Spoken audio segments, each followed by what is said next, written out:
नमस्कार बच्चों। आज हम कक्षा 11 की पाठ्य पुस्तक आरोह के पाठ 11 कबीर के पद में से दूसरे पद के बारे में चर्चा करेंगे। दूसरा पद देखते हैं।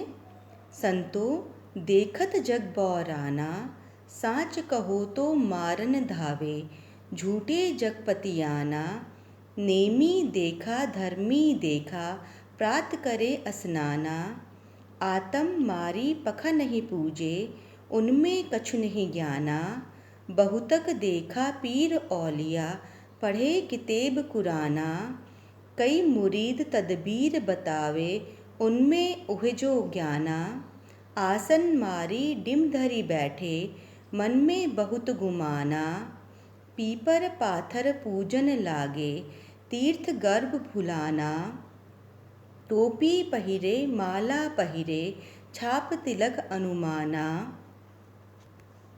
साखी शब्द ही गावत भूले, आतम खबरी न जाना, हिंदू कहे मोहि राम पियारा, तुर्क कहे रहीमाना, आपस में दो लरी लरी मुवे, मर्म न काहू जाना, घर घर मंत्र देत फिरत है, महिमा के अभिमाना, गुरु के सही सिख सब बूढ़े, अंत काल पछिताना, कहे कबीर सुने हो संतो, ई सब भर्म भुलाना, कैतिक कहियो कहा नहीं माने, सहजे सहज समाना।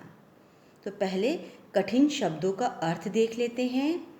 बौराना अर्थात बुद्धि भ्रष्ट हो जाना, धावे अर्थात दौड़ते हैं, पतियाना अर्थात विश्वास करना, नेमी अर्थात नियमों का पालन करने वाला, धर्मी अर्थात धर्म का पाखंड करने वाला, स्नाना अर्थात स्नान करना, आत्म अर्थात स्वयं, पखा नहीं अर्थात पत्थरों को, बहुतक अर्थात बहुत से, पीर औलिया अर्थात धर्म गुरु और संत या ज्ञानी, कुराना अर्थात कुरान शरीफ जो इस्लाम धर्म की धार्मिक पुस्तक है, मुरीद अर्थात शिष्य, तदबीर अर्थात उपाय, आसनमारी अर्थात समाधि या ध्यान मुद्रा में बैठना, डिंबधरी अर्थात आडंबर करके, गुमाना अर्थात अहंकार, पीपर अर्थात पीपल का वृक्ष,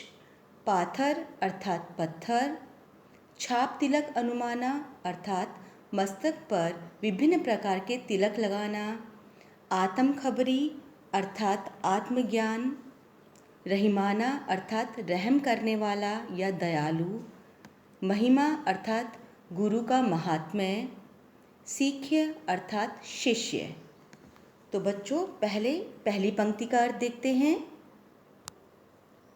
संतो देखत जग बौराना। कबीरदास जी सज्जनों को संबोधित करते हुए कहते हैं कि हे सज्जनों, देखो यह संसार पागल हो गया है। दूसरी पंक्ति देखिए, साच कहो तो मारन धावे, झूठे जगपतियाना। जो व्यक्ति सच्ची बातें बताते हैं उसे यह मारने के लिए दौड़ते हैं, तथा जो झूठ बोलते हैं उन पर यह विश्वास कर लेते हैं। अगली पंक्ति देखिए, नेमी देखा धर्मी देखा, प्रात करे स्नाना। कवि हिंदुओं के बारे में बताते हैं कि ऐसे लोग बहुत हैं जो नियमों का पालन करते हैं तथा धर्म के अनुसार अनुष्ठान आदि करते हैं।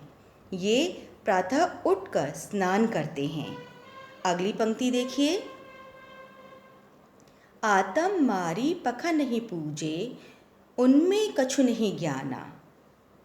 कबीर जी कहते हैं ये अपनी आत्मा को मार कर पत्थरों की पूजा करते हैं। वे आत्मचिंतन नहीं करते। उन्हें अपने ज्ञान पर घमंड है, परंतु उन्होंने कुछ भी ज्ञान प्राप्त नहीं किया है। अगली पंक्ति देखते हैं, बहुतक देखा पीर औलिया, पढ़े कितेब कुराना। कबीर जी कहते हैं मुसलमान जो हैं उन्होंने ऐसे अनेक पीर औलिया को देखा है जो कुरान का नियमित पाठ करते हैं। अगली पंक्ति देखते हैं, कई मुरीद तदबीर बतावे, उनमें उहे जो ज्ञाना। वे अपने शिष्यों को तरह तरह के उपाय बताते हैं, जबकि ऐसे पाखंडी स्वयं खुदा के बारे में नहीं जानते। अगली पंक्ति देखते हैं। आसन मारी डिम धरी बैठे, मन में बहुत गमाना। कबीर जी उन ढोंगियों पर चोट करते हुए कहते हैं जो आसन लगाकर अहंकार धारण किए हुए बैठे हैं और उनके मन में बहुत घमंड भरा हुआ है। अगली पंक्ति देखते हैं। पीपर पाथर पूजन लागे, तीर्थ गर्व भुलाना। कबीर जी कहते हैं लोग पीपल की, पत्थरों की पूजा करते हैं। वे तीर्थ यात्रा आदि करके गर्व का अनुभव करते हैं। वे ईश्वर को भूल जाते हैं। अगली पंक्ति को देखते हैं। टोपी पहिरे माला पहिरे, छाप तिलक अनुमाना। कुछ लोग टोपी पहनते हैं, कुछ माला धारण करते हैं और कुछ माथे पर तिलक तक लगाते हैं तथा शरीर पर छापे भी बनवाते हैं। अगली पंक्ति देखते हैं। साखी सबदि गावत भूले, आत्म खबरी न जाना। कबीर जी कहते हैं वे साखी व शब्द को गाना भूल गए हैं तथा अपनी आत्मा के रहस्य को नहीं जानते। इन लोगों को सांसारिक जीवन का घमंड है। अगली पंक्ति देखिए। हिंदू कहे मोहि राम पियारा, तुर्क कहे रहीमाना। हिंदू कहते हैं कि उन्हें राम प्यारे हैं, तो तुर्क रहीम को अपना बताते हैं। अगली पंक्ति देखिए। आपस में दो लरी लरी मुवे, मर्म न काहू जाना। कबीर जी कहते हैं ये दोनों समूह ईश्वर की श्रेष्ठता के चक्कर में लड़कर मारे जाते हैं, परंतु किसी ने भी ईश्वर की सत्ता के रहस्य को नहीं जाना। अगली पंक्ति देखिए। घर घर मंत्र देत फिरत है, महिमा के अभिमाना। समाज में पाखंडी गुरु घर घर जाकर लोगों को मंत्र देते फिरते हैं। उन्हें सांसारिक माया का बहुत अभिमान है। अगली पंक्ति देखिए। गुरु के सही सीखे सब बूढ़े, अंतकाल पछिताना। कबीर जी कहते हैं वे गुरु और शिष्य सब अज्ञान में डूबे हुए हैं। इन सबको अंतकाल में पछताना ही पड़ता है। अगली पंक्ति देखिए। कहे कबीर सुनो हो संतो, ये सब भर्म भुलाना। कबीरदास जी कहते हैं हे संतो, वे सब माया को सब कुछ मानते हैं तथा ईश्वर भक्ति को भूल बैठे हैं। अंतिम पंक्ति देखिए। कहते कि कहो कहा नहीं माने, सहजे सहज समाना। कबीर जी कहते हैं इन्हें कितना ही समझाओ ये नहीं मानते। सच यही है कि ईश्वर तो सहज साधना से मिल जाते हैं। इस पद में कबीर ने बाह्य आडंबरों पर प्रहार किया है।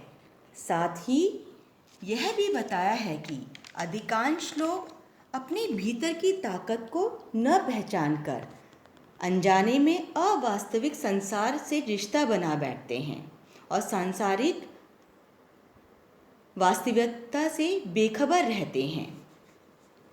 इस पद की कुछ विशेष बातें देखते हैं। कवि ने धार्मिक आडंबरों पर इस पद में चोट की है। उन्होंने पाखंडी गुरुओं को लताड़ लगाई है। उनकी भाषा सदुकड़ी भाषा है। अनुप्रास अलंकार की छटा दर्शनीय बनती है। कबीर का अक्खड़पन इस पद में स्पष्ट दिखाई देता है। पद में गेयता व संगीतात्मकता देखने को मिलती है।